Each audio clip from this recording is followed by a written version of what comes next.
We're taking in right now hundreds of billions of dollars. We're taking in billions of dollars of tariffs.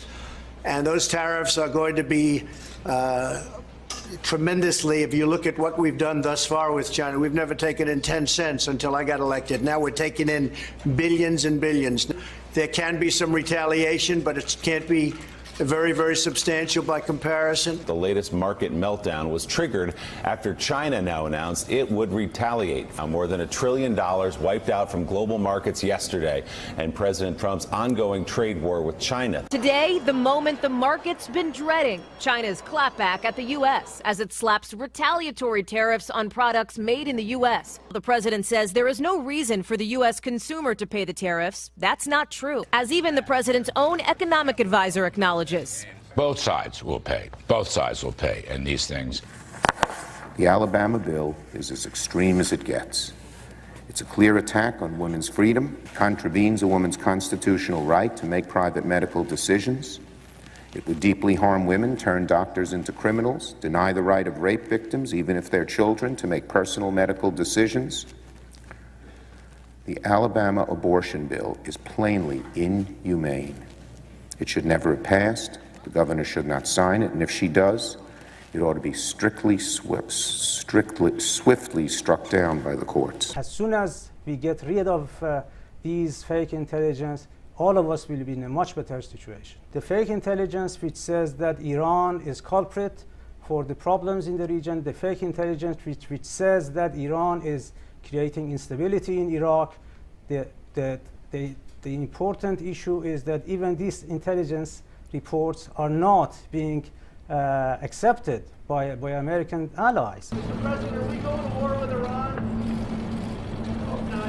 I believe that President Trump does not want a war. A week of chaos. I'm Barry Gordon. And I'm Andre Coleman. And this is NewsRap, live at 5.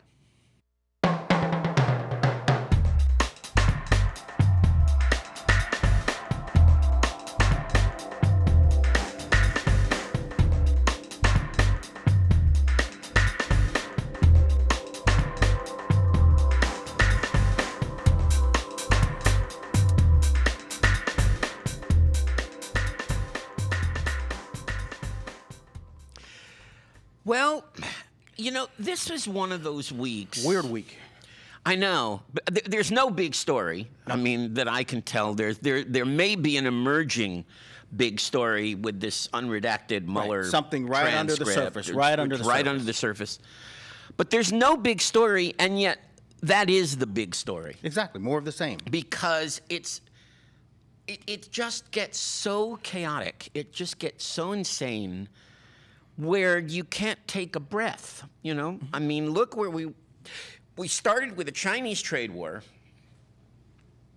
stock market plummeting, a possible hot war with Iran, which has been all over the place from, you know, well, we hope not. From hours away to a great presidential announcement. Right. We hope not. We don't go to war. That gives all kinds of clear signals to the world. You sleep well after that. You Yeah. sleep well after you hear that we hope we're not going to war. And then today it was, no, we're not going to go to war. And then it was an article in the Wall Street Journal that said, well, it looks like intelligence misread the signals. I mean, what is going on, folks?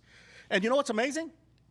Every one of those, under any other presidency, is a huge, huge story on its own. Right. But now, we get so much of this every week that it's just a week. This is actually a nothing happening week Yeah. in this administration. I know.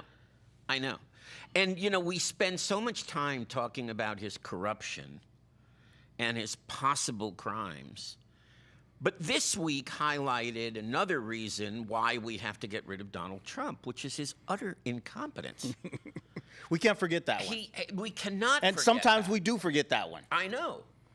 We cannot forget that there are certain, and they're not norms. I don't want to say they're norms or established standards. We expect a certain level of intelligence from our president. And, you know, there was a borderline with George W. Bush. We weren't Well, quite sure. we hope for it because George W. Bush wasn't exactly a Rhodes Scholar. No, himself. and he didn't speak really well. No. But on the other hand, you know, I mean, he at least had a team around him. Right. That whatever we thought about them were professional. And no, I didn't like that we got into a war in 2003.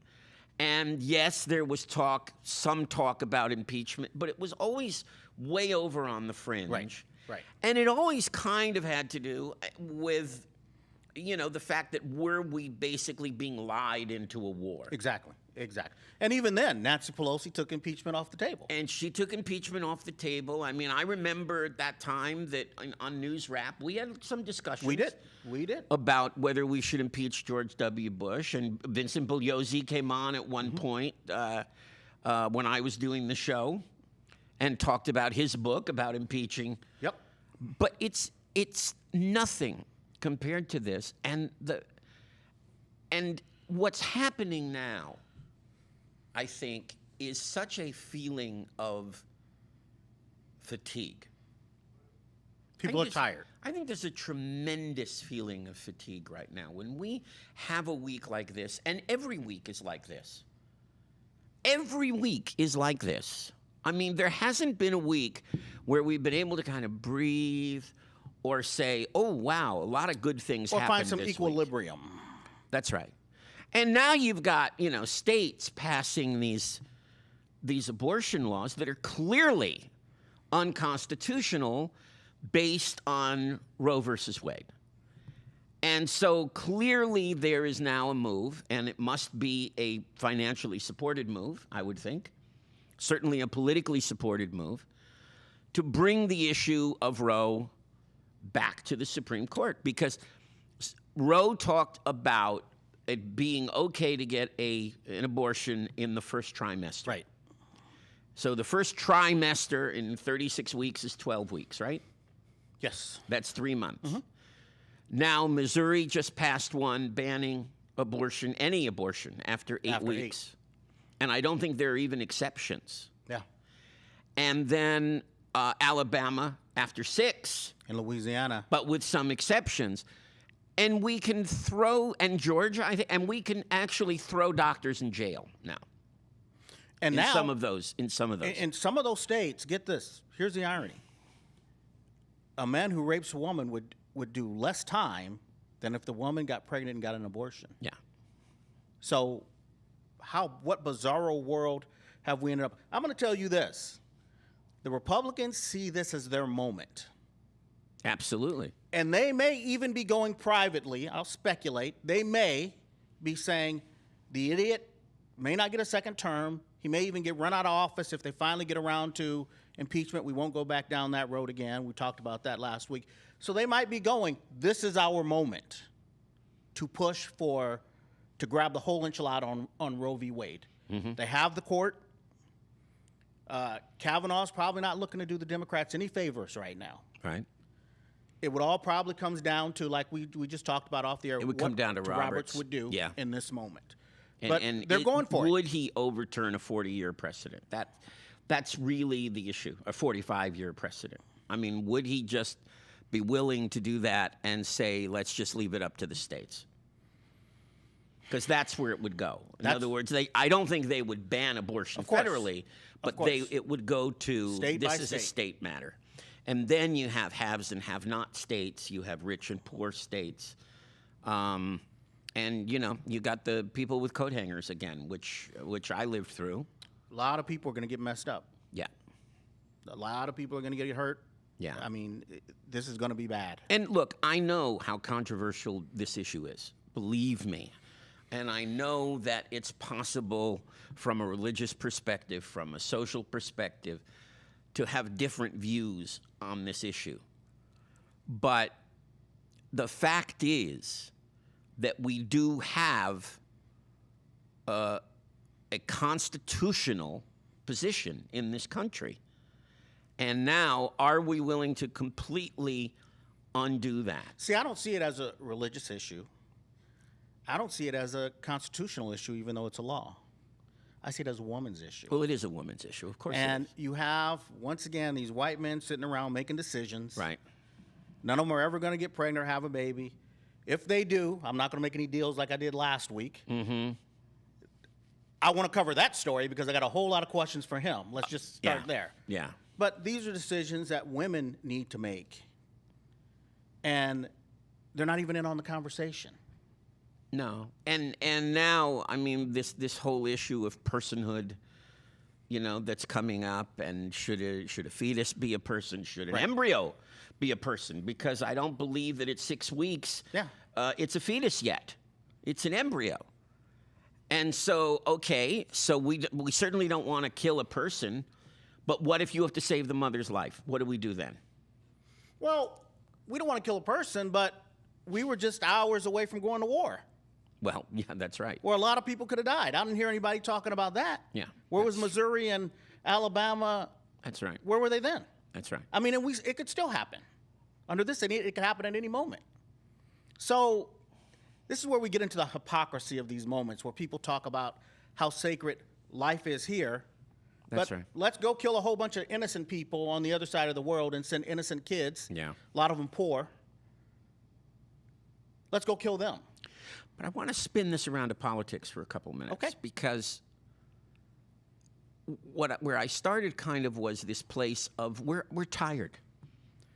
You know, I wake up in the morning, I turn on MSNBC, other people turn on CNN or Fox, but whatever you turn on, you hear this drumbeat, this constant pounding of news. And for anyone other than the far right, it's all pretty bad. It's bad news. And I think people are more tired about politics, about the president, and that may be what will make Joe Biden the Democratic nominee. Okay, why Biden? Because, remember no drama Obama? Yeah. Okay. Well, I haven't come don't up have with the the word rhyme yet. Yeah. You know, I don't know. No colliding Biden. I don't know. Okay. But it's no collusion doesn't work. No collusion doesn't work. No. But it's this sense that maybe we just want peace and quiet. And a Warren or a Harris, somebody who might rile things or a up. Sanders is going to be a fighter. They want to transform. They want to change things. They want to kick up dust. And I want that. Of course. I want changes, major changes in the society. It just could be that people don't want it. You might be right. And I'll tell you something I thought of the other day is that literally, you remember all the marches and all the reaction to Trump's victory and then to Trump's inauguration. Mm-hmm. The election season hasn't stopped for 2.5 years. No, it and hasn't. That's why everybody's exhausted. Like you said, you know, I turn on CNN or MSNBC, one or the other, every morning, and there's always a feeling of you don't know what's going to be on there. Anything can be breaking news from some crime or something he said. Mm-hmm. And then sometime during the day you get around to this moron's tweets and you have to hear that for 6 hours. Right. And it does get tiring. Absolutely. It gets very, very tiring. You can join the conversation. I don't know if you could have earlier, but you can now at Facebook at Pasadena Media, and we hope you will. And like us and subscribe and comment and share and do all kinds of wonderful things. And in the meantime, there's some stuff happening locally, too. So we're going to take a look at our local news brief and come right back. All right. This is your NewsRap News Brief for Friday, May 17th, 2019. The 2019 Amgen Tour of California will conclude on May 18th in Pasadena. Cyclists will begin the last stage in Santa Clarita and are expected to enter Pasadena via Arroyo Boulevard and Windsor Avenue. The race will take them through the Rose Bowl Loop and end near the Rose Bowl Stadium. Because of the race, some streets surrounding the loop will be closed to traffic by 8 p.m. the night before. After the race ends, the loop will remain closed until 9 p.m. for the Rose Pedal. and Open Streets bike ride. The nominations are in for the 61st Annual SoCal Journalism Contest, and several of Pasadena Weekly's writers are in the running. Ellen Snortland and Kevin Urich are nominated in the category Daily Weekly Newspapers Under 50,000 Circulation, with their respective columns I Feel Pretty Angry and Need to Know. Andre Coleman is nominated in the categories of Journalist of the Year for Print Under 50,000 Circulation and Daily Weekly Newspapers Under 50,000 Circulation Investigative Series with his piece titled Guns. The awards ceremony will be held at the Biltmore Hotel on June 30th, 2019. A group calling themselves Stop Toxic Housing has organized a GoFundMe in an attempt to pay for legal action against the city of Pasadena regarding the Space Bank site. In a Pasadena Weekly article, Tina Fredericks, a member of the group, says, "My daughter's school is the closest school to the site. I appreciate the urgency of needing more housing, but not at the cost of causing cancer in children." With mounting concerns, the City Council has approved consulting firm Alta Environmental to send the DTSC a letter requesting more testing. Councilmember Gene Masuda is quoted in a Pasadena Weekly article as saying, "We want a project that is safe. People should not have these concerns where they live." Congratulations, Andre. Thank you. Thank you. All right, man. Really surprised by this one. Oh, really surprised. Really? Yeah, you know what? I have won my share of awards, you know that already. Yeah, of course. And I gotten to the point where kind of award season, kind of, you know, I guess I kind of got used to it, kind of ignored it, didn't really care as much about it anymore, kind of thing. I really have for a long time, honestly, wanted to see Justin Chapman win an award. Yeah. And several times Justin and I have been against each other. Oh, so I always kind of hope Justin wins, to tell you the truth. Yeah. And he's done the work for it. But I did not, the one I've always wanted to win is investigative. I'm up for that this year. Great. And I never, seriously, never thought I would be up for Journalist of the Year. And here we are. Haven't won it yet. We'll see what happens. That's tremendous, though. So listen, as we say in our business, the nomination is everything, right? The rest of it's a crapshoot. Yeah. But the nomination is really everything, and I'm really proud of you for having pulled that off. You've been at the Weekly now how long? This is my 15th year. Wow. My 15th year at the Weekly. And usually, I mean, man, you're lucky if journalists stick around 3 years. Yeah. In any one place. But you know what? Looking back, I think last year I did really good work, and I think the Weekly did some really good work. And it's always nice to be recognized. And you've been deputy editor for a while now. Probably 5 or 6. Oh, 5 or 6? Yeah. So it is always nice to be recognized. I mean, and you know, I mean, with your career accolades and the things that you've done in acting, but I always think of it like this. Win, lose, or draw, it does not define me. No, of course not. The work is what defines me professionally. Of course. If you get recognized, then it's a little icing on the cake. But it's wonderful that you found a home there. Yeah. And it seems to be a great fit for you and for your journalistic style. Yeah, you know what? I love the stuff we're covering. Pasadena is a small city with really big city politics. So you don't know what you're writing about every week. I mean, I could write, it's a weekly paper, but I could write every day. I could hit daily deadlines there. There's enough stories. Sure. You know, we still don't have enough space, and I've talked about that with you before. We could cover stuff every day and just keep going. Any thoughts that you might become a daily at some point? If they stop dying, I could consider it. But right now, no. Right now, no. Yeah. I don't see one out there that really intrigues me enough to jump to. The Star News has its own troubles and problems, obviously. Sure. The LA Times, I see enough of my stuff in there already, quite honestly. So the pay would be nice, but nah, you know, I kind of have enjoyed being part of the engine, not the entire engine, but part of the engine that's taken this weekly and made it a public of record that hangs with the big boys. Right. I've enjoyed that a lot more than just going to something that's already. No, it's cool, and you're getting a good online presence too. Yeah. So the only thing right now that I would really, if they're out there listening, really make a consideration to jump to would be MSNBC or CNN. I would make a big consideration for one of those to TV, but print, I've done it. You know, no need to go do it somewhere else. that's great. Yeah. So what do you think? What's the big story this week? Probably Space Bank. That Amgen. Boy, it's been hanging in there, that story. That's I know. You know, environmental stories are interesting because they do not go away quickly. Roundup, another one that we came back to this week. Yes. These stories do not go away quickly, and these are the kind of stories that people latch on to. Because right now, people are so concerned about the climate, they're so concerned about what they're breathing, Yeah. and that kind of thing, that these are the kind of stories that you do 4 or 5 weeks in a row. And now, which is where I thought we would get, there's talk of litigation behind Space Bank if they don't do the right thing. City Council sending a letter that Gordo has, and Masuda, they got it revised a little bit, to talk about a complete cleanup, groundwater testing. And there's a GoFundMe campaign. And there's a GoFundMe campaign to hire a lawyer. The same lawyer that represented the stewards of public land over the archery range. Oh. Another topic near and dear to our heart from the old NewsRap Oh, days. yes, the archery range. The archery yes. range. So this ain't going away anytime soon. Let's put it to you like that. You know, this is something that will come to a resolve, but that resolve could happen well after it's no longer a city council issue. And who would get sued?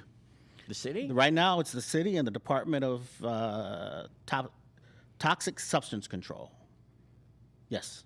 So But they did do their due diligence, didn't they? Or did They have. So on that part, you wonder what somebody can say damages are to the city because the city has done its due diligence. Right. But the DTSC, now there's some argument there that they have not, because they haven't ordered the complete testing that they need to. So that's where the project will be vulnerable. And if they don't, the city may actually jump into that with this side. Well, didn't they ask for a second review? Yes. Yeah. And they have the consultant who's kind of looking over the shoulder of the DTSC and that stuff. So, again, Yeah. it could be in the paper next week and the week after and the week after. We'll see where it goes. And we're having our Amgen tour again. Barry, 10,000 people expected to come into Pasadena tomorrow to see these cyclists come across the finish line at the Rose Bowl. Golly. And they started in Sacramento. That's that. I go to sleep. I get tired thinking about how far they've had to ride. So Wow. yeah, it's become a big deal. This is one of the. So when that's at Santa Clarita, They're coming out of they're coming from Sacramento to get to Santa They Clarita. came from Sacramento all the way down to Santa Clarita, and the last leg will come from Santa Clarita into town here. Wow. In Pasadena. This now has become one of the kind of previews to the. I'm drawing a blank. What was the big Lance Armstrong race? The Tour de France? The Tour de France. Yeah. You almost drew a blank on it too Almost. for a second. Almost. So it's kind of become a preview for that. And cycling, it's becoming a big sport. So it'll be interesting to see. Some point they're going to probably start televising this Amgen, is what I expect. Mm-hmm. And then we'll kind of see the town here. Now, when they showed it, you saw a couple of pictures of City Hall. Yes. And I know your play is going on Right down the street. but that's not the part that's going to be closed. So you can still go good. see Barry Gordon's play. All right. This weekend. If you have tickets, you can still go, and you can give them information about that in a few minutes. I We're talking about the area near the Rose Bowl. That's what's going to be closed down. Yeah. So, how's the play going? It's going great. It's going great. We've got 2 more weeks after this week, and we're having fun, and we've got some nice reviews, and we're happy. So. The beard's still growing, man. And the beard keeps growing, yes. But as soon as the play is over, it's going to get cut way down. I'll probably still have the beard, but You're not going to go cut clean, way are you? down. No, I'm not going to go clean. Okay. When was the last time you were clean shaven? That's a good question. It's been a long time. Decades? Oh, yeah, I would think. I grew it originally, I think, in 2003, and I don't think I have ever cut it off since then completely. So About 16 years. I had different iterations Yeah, of yeah. it. You know, I had the goatee, or I had this and that much or that much. Yeah, but this, of course, is for the part. I have to look as Old Testament as I can. Keep it up. You'll be able to play Thor's granddad in the next Avengers or something. Boy, that was good. I saw Avengers. Oh, you Endgame. finally did see it. Oh, that's a great movie. Yeah. Boy. Yeah, everything that you were telling me last week about it, I couldn't say anything. See, that's the kind of movie I'd give a Best Picture nomination to. Oh, easily. And I think really Downey would. Jr. really deserves an Oscar on that one. I thought he was wonderful. I thought that, Great movie. yeah, it's a terrific, amazingly constructed movie. Oh, yeah. I mean, how do you take 21 movies and somehow reference them all? Into 3 hours. Into 3 And all hours. the callback Unbelievable. to the other ones. I know. So, great job. So you could see that we're talking about Everything else. everything else because I think we're having that exhaustion. Oh, yeah. Because at some point, you just get tired of saying the same things over and over again. But to wrap it up, I'm going to say the same thing. We have to impeach him. I agree. I've And you know got what? to go there. And the problem that I'm having now is either he's done something that deserves impeachment or he hasn't. And if he hasn't, then the Democrats should just say he hasn't. And if he has, then the Democrats should proceed to an impeachment inquiry. I agree. Get rid of all of the legal mumbo jumbo, all of the excuses, and put it all in one package. Put it out there for the people to watch. If the people don't think he's broken the law or don't think he should be impeached, they'll let us know. Right. But you can't go by what they're saying now. No, you got to educate the people. And you know what, Barry? In honor of my nomination, Yes. I was going to bring some alcohol. Oh, we got some Martinellis hang on. there. I was going to bring some alcohol on the set, but alcohol's not good for you, so I got a carbonated beverage.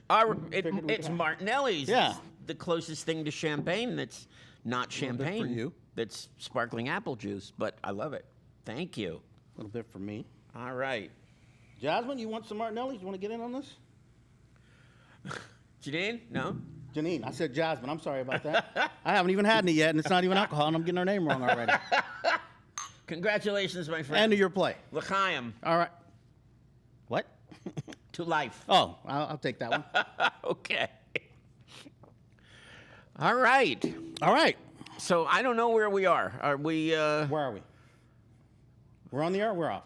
We're wrapping up. We're wrapping up. We're wrapping up. Okay. Okay. So this has been fun, Yeah. and hopefully some real news will happen next week, That's right. and we'll talk about some real news. In the meantime, keep the faith. I'm Barry Gordon, I'm Andre Coleman. and this is NewsRap live at 5. Have a great weekend. Yes.